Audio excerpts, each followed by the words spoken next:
Welcome back. We are going to talk today about a new data structure, and that data structure is a graph. Now, up until now, the data structures have just been storing information. Lists, linked lists, even dictionaries to some degree. It just stores information.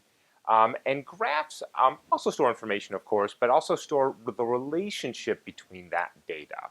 So you probably have an intuition for what a graph is, and it's actually probably pretty good intuition. This is an example of a graph. So the data here is the information stored in each of the vertices, which are the little circles here. So for now, I've just put in a letter here. But of course, it could be anything. It could be the name of a city. It could be an airport. It could be a part of a manufacturing process, whatever.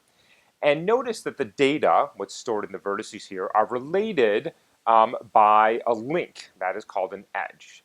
So we're going to be talking a little bit about these graphs.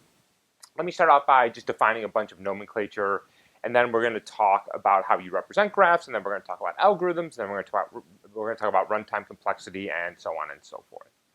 So a graph is made up of a series of vertices, in this case the little circles here, and the vertices store the data, and sometimes the edges have some data too. You'll see that in a little bit.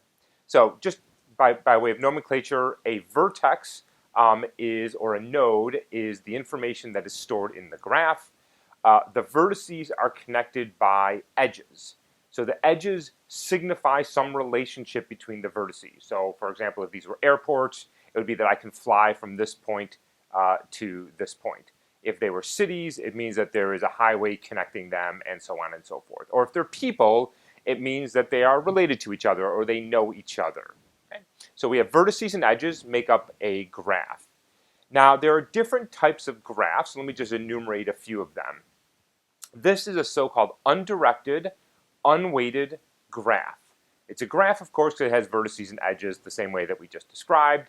It is unweighted because there is no information associated with each edge. There's simply a connection.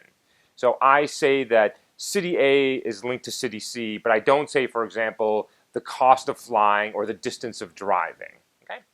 And it is undirected because if I can move from A to C, then I can move from C to A. So if we can go back to our city example, if I can drive or fly from A to C, then it is symmetric. I can fly from or drive from C to A.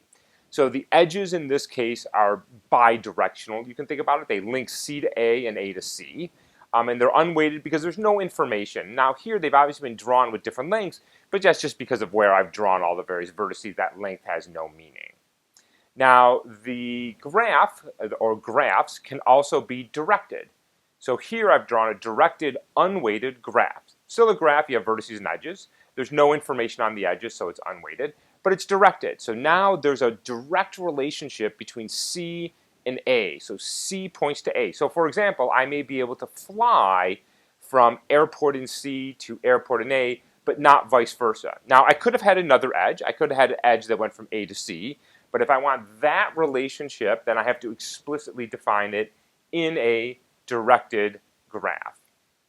There is also weighted graphs, as I've been alluding to. So here is an undirected. I've removed all the arrows for no reason. It could have been directed as well. And now I've associated with each edge some cost, some information.